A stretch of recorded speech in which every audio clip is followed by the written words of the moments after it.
Wherever you go, whatever you do, throw a little at it. Omax, Vest and Briefs.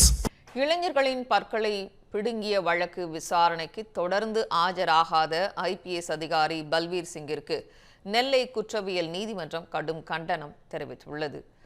2023ஆம் ஆண்டு நெல்லை மாவட்டம் அம்பாசமுத்திரத்தில் உதவி காவல் கண்காணிப்பாளராக பணியாற்றிய IPS அதிகாரி பல்வீர் சிங் விசாரணைக்கு அழைத்து வரப்பட்டவர்களில் பற்களை பிடுங்கி சித்திரவதை செய்ததாக பாதிக்கப்பட்ட இளைஞர்கள் புகார் அளித்தனர்.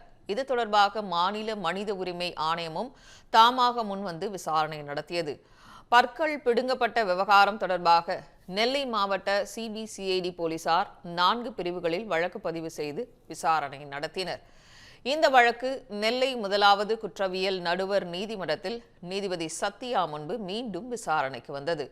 அப்போது வழக்கில் தொடர்புடைய காவல் அதிகாரிகள் ஏட்டு உள்ளிட்ட 8 பேர் விசாரணைக்காக ஆஜராகினர். ஆனால் முக்கிய குற்றவாளியான பல்வீர் சிங் ஆஜராகாததால் நீதிபதி சத்யா கடுமையாக கடிந்து கொண்டார்.